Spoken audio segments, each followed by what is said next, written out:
كتبدا القصة في شمال حدود روسيا، حيث كيتم نقل كرافين والمعروف بلقب الصياد إلى السجن. وملي كيوصلو كيدخل الزنزان، ومع كيدخل الزنزانة كيلقى واحد السجين ضخم بزاف، كيبدا كيهدد في كرافين. لكن كرافين ما كيهتمش الهضره ديالو بالمره، وخونا كيضحك وكيدوز داك النهار. النهار الاخر كيكون كرافين كيتدرب في الفناء ديال السجن، ولكن واحد جوج من السجناء كيحاولوا يستفزوه ويفرضوا القوه ديالهم عليه. كرافين كيتعامل معاهم بكل سهوله وكيبدا يضرب فيهم قدام كاع المساجين اللي كانوا شما. من بعد كنشوفو هو غادي بيتقابل مع واحد الزعيم ديال العصابه، وهاد الزعيم كيبدا يستفز فيه وكيقول ليه علاش ضربتي الرجال ديالي، كيقول ليه انت ما عارفنيش واقيلا انا شكون. كيرد عليه كرافين وكيقول ليه واش انت عارف انا شكون، وكيقول ليه انا هو الصياد. والزعيم ديال العصابه كيبدا يسخر منه وكيقول ليه ان الصياد مجرد خرافات. وكرافين ما كيضيعش وقت وكياخذ واحد السنه ديال واحد المركان كان تما، وبدا يصفي في الرجال ديالو واحد بواحد، وفي الاخر كيوري السنه ديال المرك بالرقبه ديال الزعيم ديال العصابه. ومن بعد كرافين كيهرب من السجن وكيبدا يطلع فوق السقف وكينقص، وكيكون كيدير فيها شي واحد الصراع خيالي.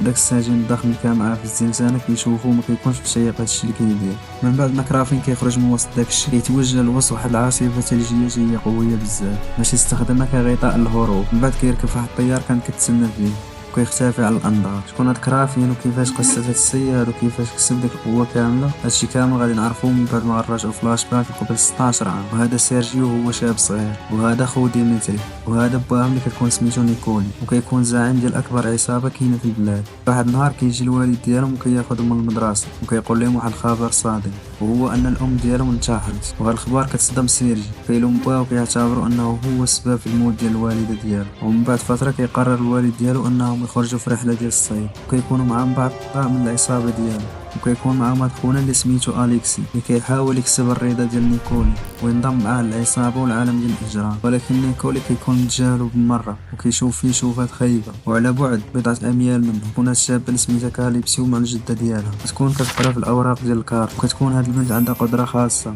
لاستشعار الاحداث. من بعد كنشوفو سيرجي وخوه وكيتلاقاو مع واحد الاسد اللي كبير بزاف، وكيحاول سيرجي انه يرفع السلاح عليه. ولكن المفاجأة ان الاسد كيوقف وكيبدا يشوف في سيرجي وبدون ما يبين اي عدوانية، وكأنه كيحس بشي حاجة مختلفة فيه. فجأة الوالد ديال سيرجي كيطلق النار على الاسد، وهادشي كيثير الغضب ديال الاسد وكيهجم عليه، وكيهجم على سيرجي بقوة عنيفة وكيعضو. كيحاول الوالد ديالو يضربو باش يتلقى، ولكن الاسد كيكون قوي بزاف وكيهز سيرجي وكيتم غالبين. والاب ديالو كيبقى يضربو بالقرطاس، والاسد كيدي سيرجي وكيديه بعيد. كاليبسو كتحس بهادشي وكتقرب منهم وكتشوف الاسد وسيرجي.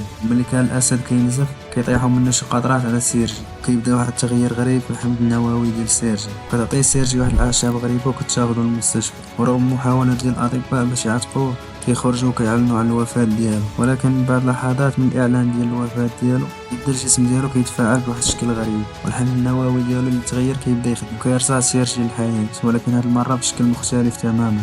ومن بعد ما فاق سيرجي من الغيبوبه ديالو كيجي باه وكياخدو للدار ديالو، ولكن في بلاص ما يتعاطف معاه كيبدا يجرح فيه بالهضره ديالو، وكيقول لي انه خاف من الاسد وانه ضعيف في حلمه. وهاد الهضره اللي قال ليه باه كتخلي سيرجي ياخذ قرار مصيري، كيخلي باه وخوه الصغير وكيهرب بعيد، وكيقرر انه يهرب للغابه. وتما كيكتشف اشياء غريبه، على ان الحيوانات البريه كدوز من حداه ولكن ما كتهاجمو ما والو، وبالعكس تبدو انها متصالحه معاه وكانه جزء منها. في النهار اللي من بعده كيبدا سيرجي كيطارد في واحد الغزاله، وكيلاحظ انه عنده سرعه كبيره بزاف وقوه وحشيه كبيره بزاف، وكيقدر يقفز قفزات طويله بزاف. وملي كان في المطارده كيسمع صوت ديال القرطاس بعيد، وكيستخدم السرعه الكبيره ديالو وكيطلع لاعلى الشجره باش يراقب الموقف عن كشف، وكيمشي في الاتجاه ديال المصدر ديال الصوت. وملي وصل كيكتشف ان معظم الحيوانات ديال الغابه تم القتل ديالهم، القرون ديالهم كيحسكوهم وكيدوهم. في هاد اللحظه كيظهروا ليه واحد جوج ديال الصيادين وكيحذروه وكيقولوا ليه انه خاصو يمشي بحال، ولكن سيرجي كيكون في حاله غضب كبير وكيتوتر وكياخذ موس من الارض وكيضرب به الصياد الكبير في راسه. ومن بعد كيهجم على الصياد الصغير وكيبقى يضرب فيه واحد الضربات قويه بزاف. ومن بعد كدوز واحد الفتره وكتكون كاليبسو ولات واحد المحاميه مشهوره بزاف، وكتسمع اخبار ان الصديقه ديالها والزميله ديالها في العمل تم القتل ديالها في درجات ديال العصابه ديال تشورلين.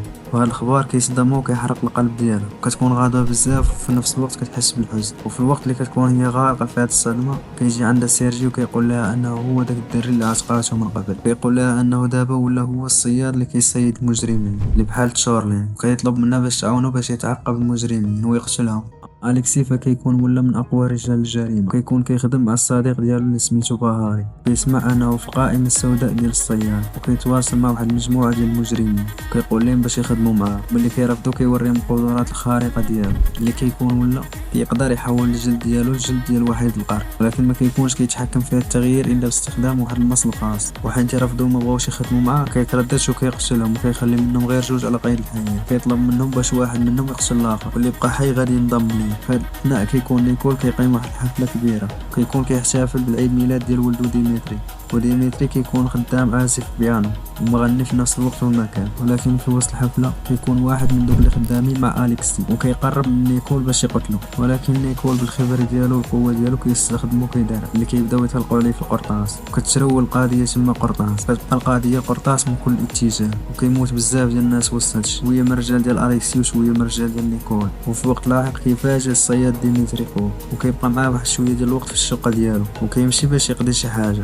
ملي كيرجع عند خوه كيكتشف ان العصابة ديال أليكسي خطفوه، وكينطلق الصياد في الملاحقة ديالها بواحد الحماس لا يوصف، وكيتلاح من الفوق وكيبدا يجري من وراهم في الشوارع ديال المدينة وكينقص من الشراجم ويتلاح. ولكن في الاخر الخاطفين كيطيروا في الطيارة وكيهربوا. من بعد ايام كيصيفطوا اسبوع ديال ديمتري للبوان وكيكون معاه واحد الرسالة ديال التهديد، كيطلبوا منه باش يدفع فدية 20 مليون دولار في أقل من 48 ساعة اللي جاية وغادي ينطلقوا السراح ديالو. ولكن با كيرفض أنه يدفع هاد المبلغ، وكيقرر الصياد أنه غادي يمشي عند كاليبسو كيطلب المساعدة ديالها باش تعاونه. وفي هاد الوقت كيعرف أليكسي أن الصياد غادي يلاحقهم وكيخدم معاه واحد الشخص مميز وملقب بالأجنبي، وهاد الأجنبي كتكون عنده قدرة خارقة وهي أنه كيتلاعب في الوقت، بحال انه كيوقف الوقت ويسرع الوقت كيف ما بغى. من بعدها كنشوفو كاليبسيو وهي كتطلب من واحد من الرجال ديالها انه يحدد الموقع ديال ديمتري في اقرب وقت. وداك خونا اللي خدام مع كاليبسيو كيبيع وكيتعامل مع الاجنبي وكيوريهم واحد الموقع، وهذا الموقع كيكون فخ دايرينهم ليه.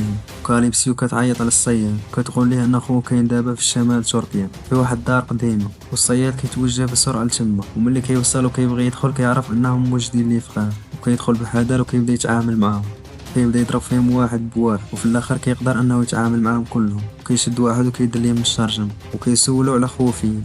قبل ما يجاوبو خونا كيتفاجئ بواحد القاذيفه متوجهه لجهته، وهاديك القاذيفه كدمر داك البيت كامل فوق راسو. الصخور كيبداو يطيحوا عليه وكيجو خوتنا وكيكونوا كيظنوا ان الصياد مات، ولكن فجاه كيخرج الصياد من وراهم وكيقتلهم كامل. وفي نفس الوقت كنشوفوا أليكسي مشى يزور ديمتري وكيبدا يكشف ليه على الطفره اللي حولاتو لواحد القرن، وكيشرح ليه ان هاد الطفره كتسبب ليه الم كبير في الجسم ديالو. وفي الجهه الاخرى كيبانوا بزاف ديال الرجال ديال أليكس وهما متوجهين للمكتب ديال المحاميه كاليبسو، ولكن الصياد كيساعده وكيهرب للغابه وكيدخلوا للغابه. وطريقهم كيتلاقاو مع واحد النمر بردي كيكون الصياد كيعرف هاد النمر من شحال هادي. كتوقع واحد المعركه بيناتهم، في الاخر الصياد كيقدر انه يحكمو كيطرقوا باش يمشي، والاتباع ديال أليكسي كيكتشفوا المكان ديال الصياد وكيتبعوه باش يقتلوه. كيدخلوا للغابه باش يصفوه، لكن الصياد كيكون موجد ليهم فخاخ، يكون شي واحد منهم غادي مع النبيات كيلقى راسو معلق، وبدوك الفخاخ كيقدر انه يصيدهم واحد بواحد. ومن بعدها كيقدر الاجنبي انه يحدد الموقع ديال الصياد كيضربوا بواحد السهم مخدر، وهادشي كيخليه يدخل في حاله هلوسه وكيبانوا ليه العناكب هابطين من كل اتجاه. كيستغل الاجنبي الحاله ديالو الضعيفه وكيضربوا بجوج هما اخرين، وهادشي كيخلي الصياد في وضع خطير بزاف. كيبدا يتقاتل مع الاجنبي وكيضرب فيه.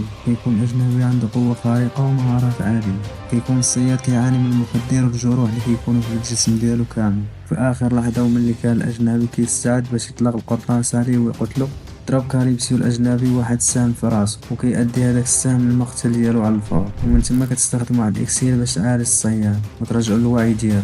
وكيظن أليكسي أنهم تهناو من الصياد أخيرا وكيقرروا باش ياخدو خوه ويمشوا بحالهم. ولكن المفاجأة وهما غاديين كيبانوا مجموعة ديال الحيوانات البرية وكيبداو كيطاردوهم بواحد الشكل مفاجئ. كيدخلوا للسيارات وكيبداو يقلبوا فيهم كاملين. الأوضاع كتبدا تتأزم عند أليكسي. بعدا كيبان الصياد في واحد اللحظة حاسمة كيلقى أليكسي راسو في المواجهة ديال الصياد وكيقرر باش يتحول بالكامل إلى وحيد القرن، وهادشي كيكون غادي يعطيه قوة هائلة. وكيبدا واحد المعركة كبيرة بينه وبين الصياد. كيكون الصياد كيواجه تحدي كبير وأنه خاصو يخترق الجلد ديال أليكسي اللي قاصح بزاف. وفي وسط المعركة كيشد أليكسي الصياد من الرقبة ديالو كيكون كيخنق فيه، لكن الصياد كيشوف الجرح اللي كيحقن فيه أليكسي المصل ديالو اللي كيحولو إنسان عادي. كيستغل الصياد هاد الفرصة وكيضربو بالموس تما، وهادشي كيضاعف أليكسي بشكل كبير بزاف. وكيربطو الصياد بواحد الحبل وكيهزوه كيلوحو وسط الحيوانات. الحيوانات البرية كيبداو يعفطوا عليه وكيدهسوه مزيان، ومن بعد كيستسلم أليكسي بسبب الجروح القاسية اللي كانت عليه. ومن بعد ما كيسالي هادشي كيواجه الصياد الوالد ديالو في الغابة. المفاجأة هنا كتكون أن الأب ديالو هو اللي صيفط أليكسي باش يراقب الصياد، وكيكون هادشي كامل مخطط ليه باش يقتل الصياد أليكسي، حيت كيكون عارف أن ديمتري هو النقطة الضعف ديال الصياد. وردة الفعل ديال الصياد الخيانة ديال باه كتكون هادئة، وياخد ليه القرطاس اللي كيكون عنده في الجويجة قبل ما يمشي. وملي كيمشي كيهجم واحد الدب كبير وكيقتل باه. وهنا كيسالي الفيلم. إلا عجبك ما تنساش دير لايك كومنت وبارطاجي مع صحابك. إن شاء الله.